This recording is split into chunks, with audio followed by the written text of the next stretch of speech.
वहां भगवान राजा बलि को चलने के लिए गए, लेकिन ऐसे त्रिविक्रम स्वयं कहते कि मैं तो तुमको ढकने के लिए आया, लेकिन राजा तुमने तो मुझे ढक लिया है। तो मेरी कहना तो संत छल नहीं करते, स्वयं सामने वाले के तो को देखकर भी जैसे मक्खर अग्नि को देखकर भी पिघलता है, उसी प्रकार मेरी कहना तो संत भी सामने वाले के तो को देखकर के द्रवीभूत हो जाता है। तो राजा प्रताप मान कपट होने के जा, क्योंकि जो बाप का बाप है ना, वह लोग माया भी था, पहले से सब कुछ जानता था। और आपके बारे में कोई जानता हो, आप नहीं जानते हो, और आपके बारे में जान करके दो चार बात बता दे तो फिर हम उसकी करके हो जाते हैं, हाँ ये तो पहुंचे हुआ है, सब कुछ जानता है। उसी प्रकार प्रताप भान भी मेरी करता तो उसके बस प्रताप भान ने कहा महाराज आप पहुंचे। उस कपट मुनि ने कहा कि देखो जब से ब्रह्मा की सृष्टि का सर्जन हुआ जब से ही पड़े रहते नहीं जाते, लेकिन राजा प्रताप भान कहते महाराज कोई ऐसा उपाय बताए कि मुझे कभी बुढ़ापा नहीं आता, मेरी कभी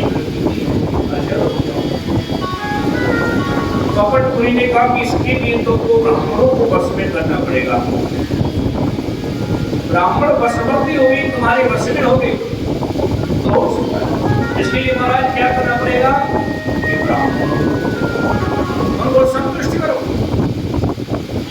वैसे में नहीं जाता नहीं हो, लेकिन तुम्हारे लिए आऊंगा मैं 30 दिन अपने हाथ से और भोजन बनाऊंगा, रसोई बनाऊंगा।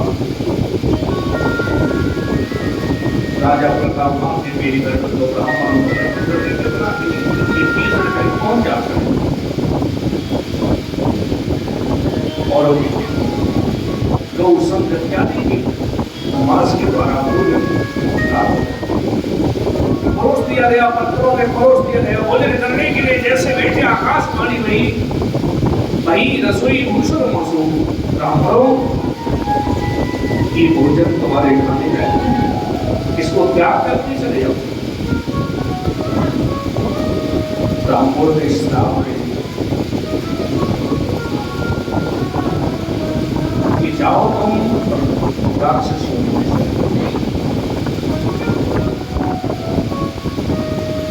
एक वर्ष के अंदर तेरा समूह तेरा कुल नष्ट हो जाएगा, क्योंकि जिसके अंदर ब्राह्मण द्वेष पैदा हो जाता है, ब्राह्मणों से द्वेष कटे लग जाए, समझ का समूह नष्ट होने वाला है, कोई बचा नहीं। एक वर्ष के अंदर जो इसके विरोधी राजा ने चढ़ाई कर दी, समूह परिवार नष्ट हो गया और मेरी तरफ इनका भाई इनका जो सलाहकार था उन्होंने का कपट होने के जा, लेकिन राजा परीक्षित ने गलती की है, सभी मुनि के आश्रम पर गए हैं और जल की याचना की है, सभी मुनि समाधि में बैठे थे,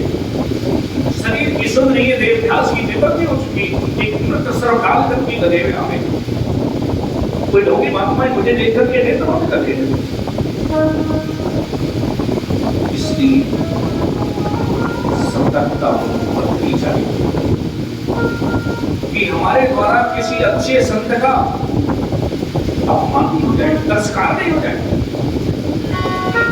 या हम किसी कपट मुनि के जाल में भी फंस जाए। ये अपनी विवेक से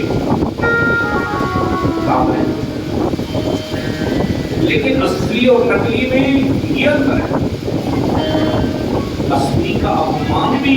तुम्हारे द्वारा हो जाएगा, उसमें भी मेरी तरफ तो हमारा कल्याण हो। असली के तो श्रापों में भी कल्याण रहेगी, क्योंकि श्राप मिला 7 दिन में तुम्हारी मृत्यु तो हो जाएगी, लेकिन मृत्यु के साथ में ये भी बता दिया राजन, मुक्ति का उपाय कर लो, मुक्ति का इतना सोच लो, क्योंकि विधि का विधान कोई नहीं। वेद व्यासी से बढ़कर के उनकी पुत्र सुखदेव जी, ब्रह्मा की सृष्टि में पहले जीव ऐसे जिन्होंने काम क्रोध पर विजय प्राप्त की हो, भागवत पढ़कर भी देखो और निर्गुण समाधि में बैठे, लेकिन जब तक उनकी प्रसिद्ध जैसा कोई श्लोक नहीं मिलेगा